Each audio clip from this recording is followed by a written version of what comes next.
નમસ્કાર વિદ્યાર્થી મિત્રો, આપણે 11.2 માં દાખલા નંબર 4 છે કે 5 સેમી ત્રિજ્યાવાળા વર્તુળના જેમની વચ્ચેનો ખૂણો 60 અંશનો થાય તેવા બે સ્પર્શકો રચવા છે। એનો મતલબ શું મિત્રો કે જે સ્પર્શકો આપણે રચીએ છીએ, અત્યાર સુધી આપણે સ્પર્શકોની રચના કરી, પણ એમની વચ્ચેનો ખૂણો 60નો થાય તેવા આપણે રચવાના છે।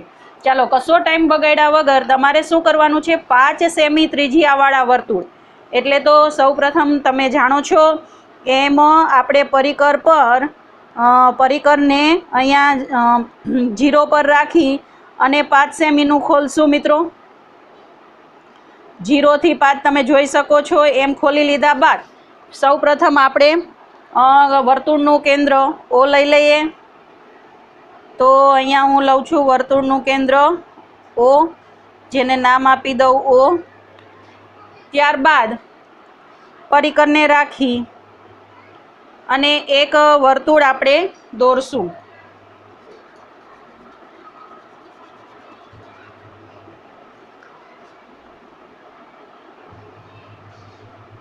આ રીતે કેન્દ્ર O લઈ અને એક વર્તુળ જેની ત્રિજ્યા કેટલી થશે? 5 સેમી થશે એવું એક ડ્રો કરી લેશું।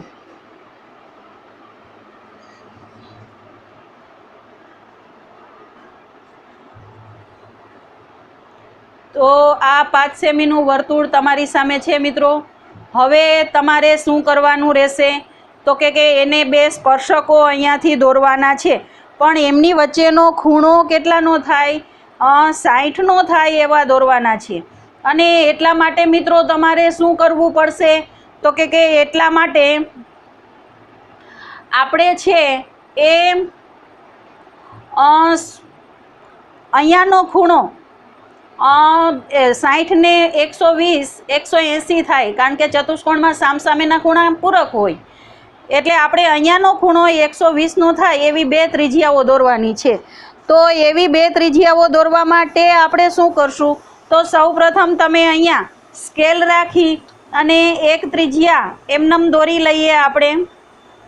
તો આ મેં એક ત્રિજ્યા દોરી લીધી છે અને જેને હું નામ આપી દઉં છું, સહેજ લંબાવી દઈએ અહીંયા, કે જેને નામ આપી દઉં છું વર્તુળ પરનું બિંદુ હોય ત્યાં P। હવે મારે અહીંયા 120નો ખૂણો કરવો છે મિત્રો। તો 20નો ખૂણો કરવા માટે 120નો ખૂણો કરવા માટે પરિકરને અનુકૂળ ત્રિજ્યાવાળું ખોલી આ રીતે એક ચાપ મારશું। બરાબર મિત્રો, એક ચાપ લાગી ગઈ। હવે એ જ રીતે અહીંયા રાખી ફરી ચાપ મારશું, એટલે એ 60નો ખૂણો થયો અને ફરી ચાપ। તો આ રીતે બે ચાપો મારી એટલે અહીંયાથી તમે જે ત્રિજ્યા એક દોરી લો તો એ કેટલાનું થશે? તો કે એ 160 નહીં 120નું થશે।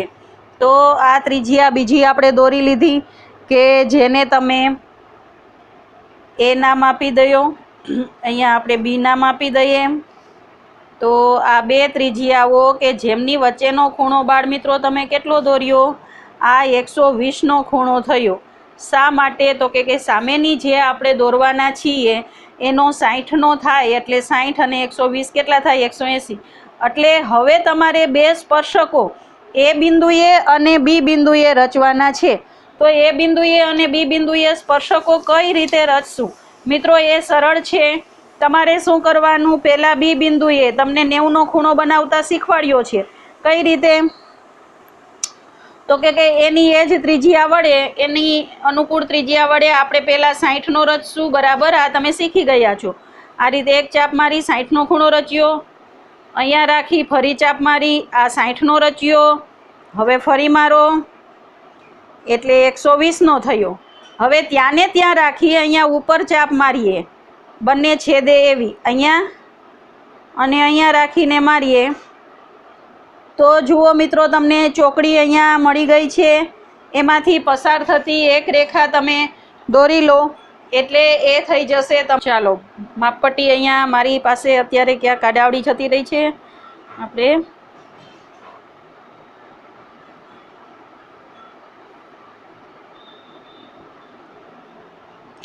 તો આ તમે B બિંદુએ સ્પર્શક દોર્યો કહેવાય। હવે મારે એ બિંદુએ આ જ રીતે ફરી સ્પર્શક દોરવાનો છે. તો પરિકરને અહીંયા એ બિંદુએ રાખી જુઓ એક ચાપ અહીંયાથી આ રીતે મારશું, બરાબર છે. ફરી પાછી અહીંયા રાખી આ ચાપ 60નો ખૂણો થયો અને અહીંયા રાખી આમ 120નો થયો. ફરી પાછું આ પોઈન્ટ અને આ પોઈન્ટે રાખીને ચાપ મારવાની છે. તો આ મારી અને એ જ રીતે અહીંયા આગલી ચાપ છેદતી નથી એટલે આ રીતે કરી અને છેદી જાય એવી કરવાની. તો ફરી પાછું ત્યાં રાખી અને એ બિંદુ અને આ ચોકડીમાંથી પસાર થતો સ્પર્શક આપણે દોરી લઈએ. તો આ રીતે સ્પર્શક દોરાશે, બંને એકબીજાને છેદે એ રીતે દોરવાના. તો મિત્રો અહીંયા નામ આપણે આપી દઈશું સી. આવી રીતે તમે અહીંયા કોણ માપક રાખી અને માપશો તો આ ખૂણો કેટલાનો થશે? 60નો થશે. તો તમે અહીંયા જોયું એમ તમામ ખૂણા આપણે પહેલાં 60ના, 120ના અને પછી 90ના ખૂણા રચ્યા. જુઓ અહીંયા 60, આ 120, બરાબર, એટલે 120નો ખૂણો થયો. પછી અહીંયા રાખીને પહેલાં 60નો રચ્યો, પછી 120નો અને અહીંયા રાખીને આ ખૂણો રચ્યો એટલે 90નો થયો. ત્યાંથી આ સ્પર્શક દોર્યો. એ જ રીતે એ બિંદુને પરિકર અહીંયા રાખી અને એક ચાપ મારી, ફરી પાછી બે ચાપ મારી એટલે 120નો ખૂણો અને 120 અને આ 60માંથી દ્વિભાજક દોર્યો એટલે 90નો ખૂણો થયો. તો આમ CA અને CB માગેલા સ્પર્શકો થાય.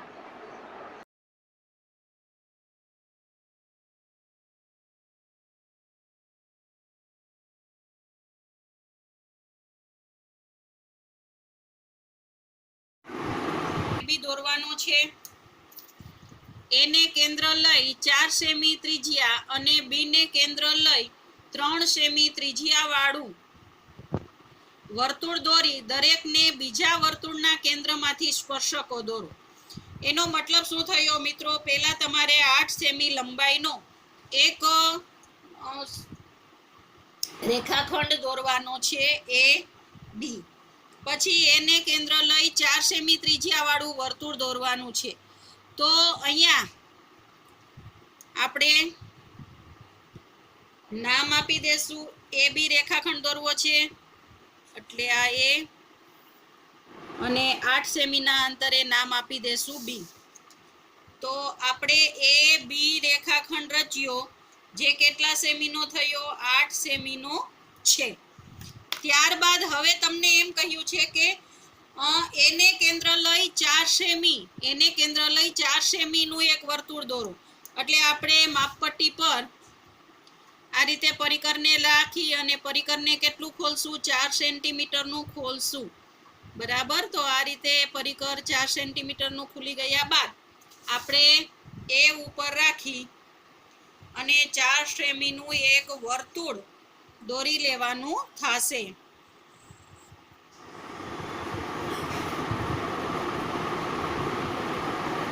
તો આ એને કેન્દ્ર લઈ 4 સેમી વાળું વર્તુળ દોર્યું. એ જ રીતે બી ને કેન્દ્ર લઈ અને 3 સેમી વાળું વર્તુળ દોરવાનું છે. તો હવે પરિકરને તમે કેટલું ખોલશો? 3 સેમીનું ખોલશો. પરિકરને 3 સેમીનું આ રીતે સ્કેલ ઉપર રાખી અને ખોલી લેવાનું અને 3 સેમીનું ખુલી ગયા બાદ બી ઉપર રાખી અને અહીંયા બીજું વર્તુળ દોરવાનું થશે.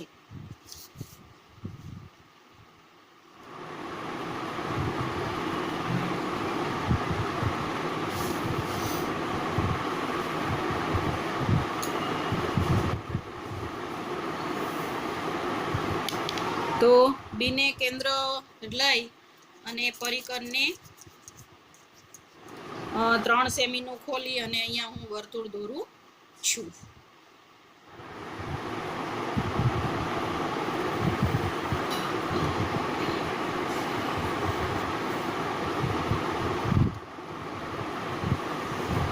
તો એ છે એ 4 સેમીનું વર્તુળ થઈ ગયું અને બી છે એ 3 સેમી વાળું વર્તુળ થઈ ગયું. હવે આપણે એને બી માંથી સ્પર્શકો દોરવાના છે અને બી વાળા વર્તુળને એ માંથી સ્પર્શકો દોરવાના છે. એટલા માટે બાળ મિત્રો તમારે શું કરવું પડે, આગલી રચનાઓ તમને યાદ છે, આપણે પરિકરને એબી નો લંબ દ્વિભાજક શોધવાનો થશે, જેને આપણે એમ નામ આપી દઈએ. એટલે પરિકરને અનુકૂળ ત્રિજ્યા વાળું ખોલી અને આપણે ચાપ રચશું, એને કેન્દ્ર તરીકે લઈ ઉપર અને નીચે, એ જ રીતે બી ને કેન્દ્ર તરીકે લઈ અને એને છેદે એવી ચાપ રચવાની. તો આ તમે રચી લીધી. હવે આપણે એમાંથી રેખાખંડ દોરી લઈએ. એટલે એ આવી જશે, એમ બિંદુ આવી જશે. કયું બિંદુ આવી જશે મિત્રો? એમ બિંદુ આવી જશે. ત્યારબાદ તમારે શું કરવાનું થશે? તો કે એમને કેન્દ્ર તરીકે લઈ, એમને કેન્દ્ર તરીકે લઈ અને આપણે એ જેટલું પરિકર ખોલવાનું અને એ અને બી માંથી પસાર થતું વર્તુળ દોરી લઈએ. બરાબર મિત્રો? તો આ તમે વર્તુળ દોરી લીધું. હવે વર્તુળ જે દોર્યું એ કેન્દ્ર વાળા વર્તુળને જ્યાં છેદે છે ત્યાં આપણે નામ આપી દઈએ પી, અને અહીંયા શું નામ આપી દેશું? ક્યુ. એ જ રીતે બી વાળું જ્યાં છેદે છે ત્યાં નામ આપી દઈએ આર, અને અહીંયા નામ આપી દઈએ એસ. તો હવે તમારે એ માંથી એ આર ને જોડી દેવાના થશે. તો આ એ આર ને જોડી દીધા અને આ એ એસ ને. તો એ આર અને એ એસ માગેલા સ્પર્શકો થયા. અને એ જ રીતે બી માંથી અહીંયા દોરી લેવાના બીપી, અને એ જ રીતે બી ક્યુ.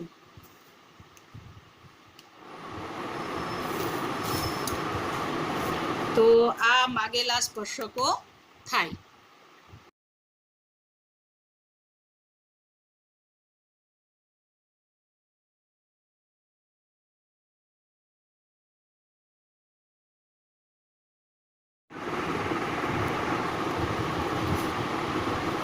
આપણને આપેલ છે AB બરાબર 6 સેમી, BC બરાબર 8 સેમી અને ખૂણો B બરાબર 90 થાય એવો ત્રિકોણ ABC રચો. કાટકોણ ત્રિકોણ ABC.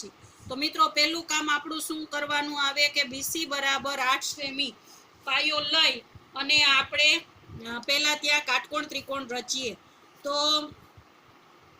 આ રીતે સ્કેલને રાખી અને 8 સેમીનો પાયો BC સૌ પ્રથમ આપણે દોરી લેશું.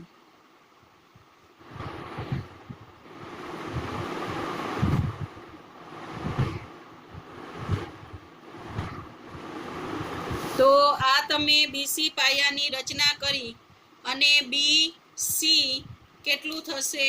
8 સેમી થશે. ત્યારબાદ તમારે બી ખૂણો કાટખૂણો છે.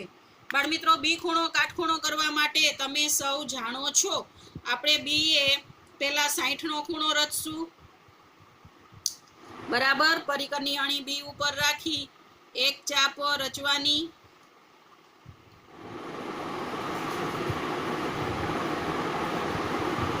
અને પછી અહીંયા એ જ માપ લઈ અને બે ચાપો મારવાની. એટલે 60 નો ખૂણો, 120 નો ખૂણો અને ઉપર ચાપ મારી દેવાની. અહીંયા રાખી અને એક અહીંયા રાખીને ચાપ લગાવી દેશું. એટલે તમને 90 નો ખૂણો મળી ગયો. તો આ રીતે 90 નો ખૂણો મળી ગયા બાદ બી પર સ્કેલ રાખી અને આપણે લંબ દોરી લીધો. એટલે બી ખૂણો કાટખૂણો થઈ ગયો. હવે તમારે AB બરાબર 6 છે. એટલે સ્કેલ ઉપર પરિકરને રાખી અને A થી B નું માપ કેટલું ખોલશું? 6 સેન્ટીમીટર નું ખોલશું. તો 6 સેન્ટીમીટર નું ખુલી ગયા બાદ તમારે પરિકરને ક્યાં રાખવાનું થશે? બી ઉપર રાખી અને આ જે આપણે લંબ દોર્યો ત્યાં ચાપ લગાવી દેશું. જુઓ અહીંયા તમને સહેજ નાનું રેખા થાય છે તો કંઈ વાંધો નહીં, આપણે એને લંબાવી દેવાની.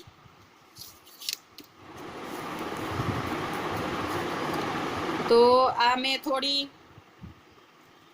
લંબાવી દીધી. હવે પરિકરને બી ઉપર રાખી અને એક કિરણ છે ત્યાં રીતે ચાપ મારી. કિરણ અને ચાપ જે જગ્યાએ છેદે છે ત્યાં શું નામ આપી દેશું? એ. હવે એ અને સી ને તમે જોડી દો તો એ અને સી ને જોડાઈ ગયો. તો આપેલા માપ સાઈઝ વાળો કાટકોણ ત્રિકોણ એબીસી આપણે રચ્યો. હવે તમારે બી માંથી એસી પરનો લંબ શું આપ્યો છે? બી ડી આપ્યો છે, એટલે કે એસી ઉપર ડી બિંદુ મેળવવાનું છે.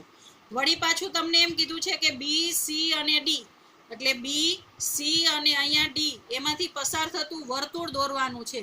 તો મિત્રો એવું વર્તુળ દોરવા માટે આપણે શું કરીએ?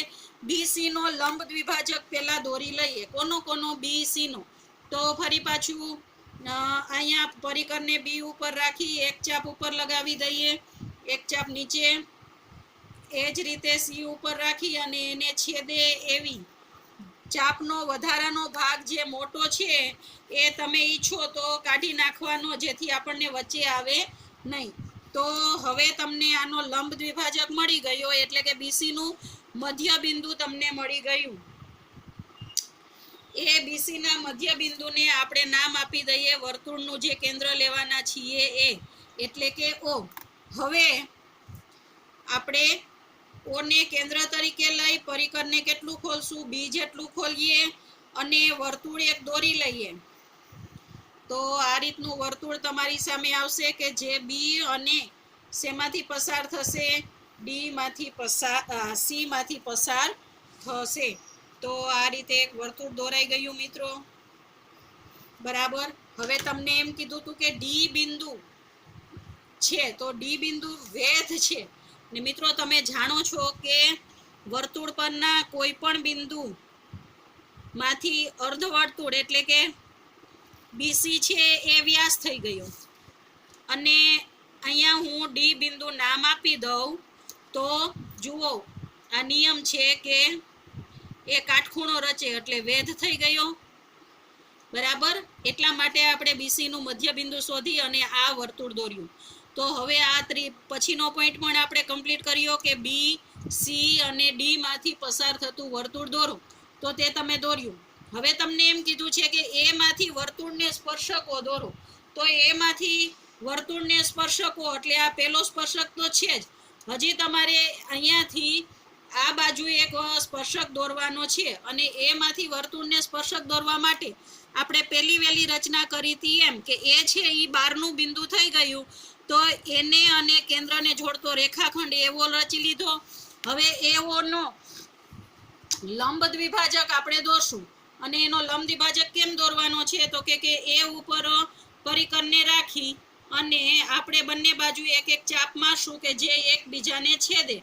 તો એ અને એક વખત રાખશું ઓ ઉપર, તો અહીંયા છેદી અને એ જ રીતે અહીંયા છેદી.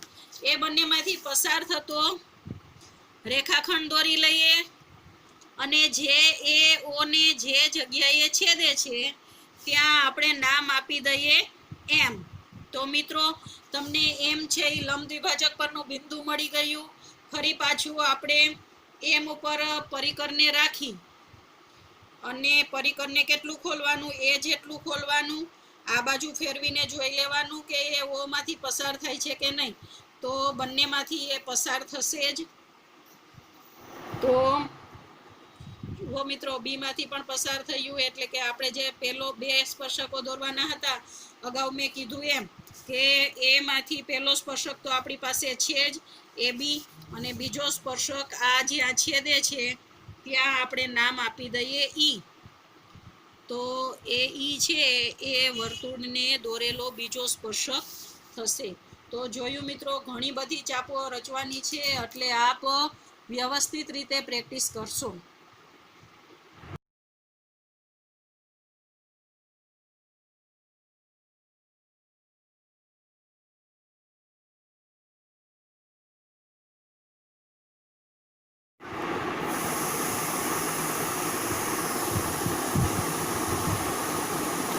તમને આપેલ છે કે બંગડીની મદદ લઈ વર્તુળ દોરો અને વર્તુળના બહારના બિંદુમાંથી વર્તુળના સ્પર્શકો દોરો. તો તમારે બંગડીની મદદ લઈ અને આ રીતે એક વર્તુળ પહેલા રચી લેવાનું છે. બરાબર. હવે એની ખાસિયત શું મિત્રો આપ જાણો છો? બંગડીની મદદથી વર્તુળ દોરશું એટલે એમાં શું નહીં હોય વિચારો જોઈએ. તો બંગડીની મદદથી જે આપણે વર્તુળ દોરશું એમાં વર્તુળનું કેન્દ્ર નહીં હોય. તમારે આ વર્તુળના બહારના બિંદુ એટલે ધારો કે હું અહીંયા P બિંદુ આપી દઉં તો બહારના બિંદુમાંથી તમારે આ વર્તુળને સ્પર્શક દોરવાના છે. પરંતુ સ્પર્શક દોરવા માટે તો આપણે વર્તુળનું કેન્દ્ર જોઈએ, કારણ કે તો જ અહીંયા કેન્દ્ર O અને P નો લંબ દ્વિભાજક દોરી અને સ્પર્શક પછી શક્ય બને.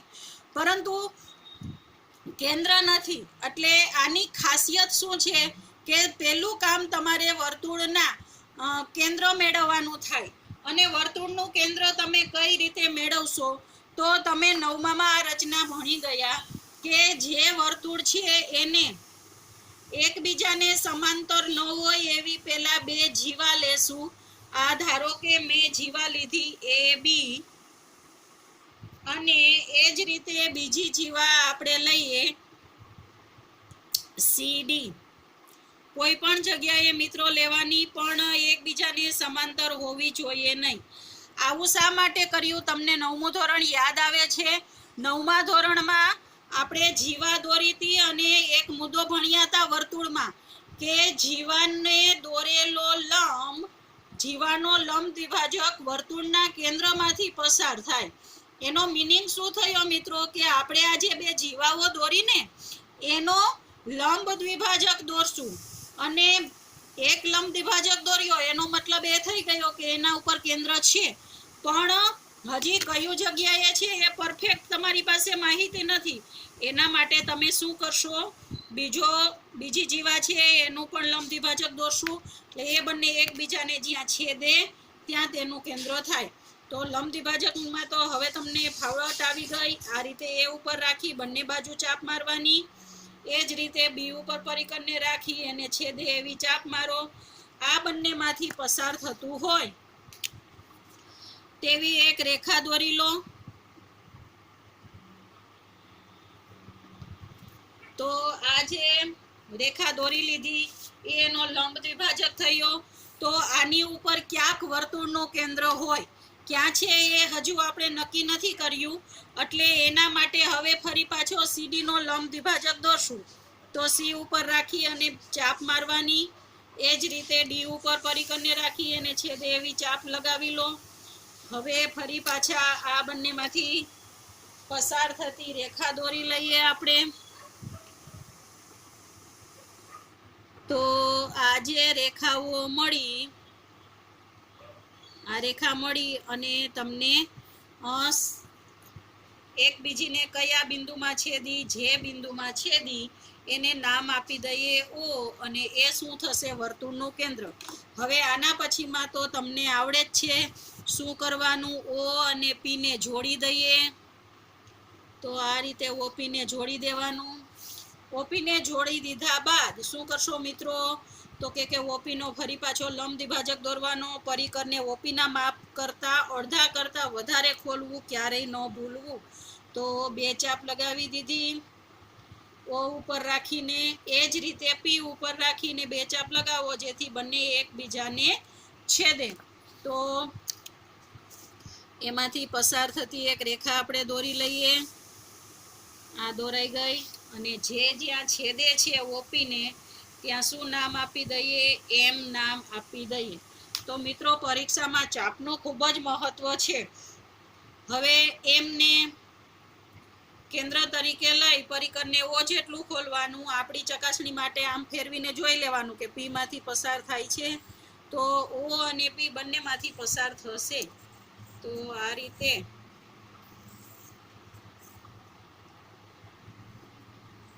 વર્તુળ દોરી લીધા બાદ જે વર્તુળ છે એ મૂળ વર્તુળને એટલે કે O કેન્દ્રવાળા વર્તુળને કઈ જગ્યાએ છેદ્યું? તો એક છેદ્યું અહીંયા અને એક છેદ્યું અહીંયા. જેને આપણે નામ આપી દઈએ ક્યુ અને અહીંયા નામ આપીએ આર. હવે કોને કોને જોડી દેશું તો કે પી ક્યુ ને જોડવાના. પી અને ક્યુ માંથી પસાર થતી રેખા દોરી લો, જે વર્તુળનો પેલો સ્પર્શક થયો, અને એ જ રીતે પી અને આર ને જોડી દઈએ, જે તમારા વર્તુળનો બીજો સ્પર્શક થયો. આમ પી ક્યુ અને પી આર એ માગેલા સ્પર્શકો છે. તો મિત્રો આપણે રચના પ્રકરણ અહીંયા પૂર્ણ થાય છે. હવે બધા પ્રેક્ટિસ કરતા રહેશો.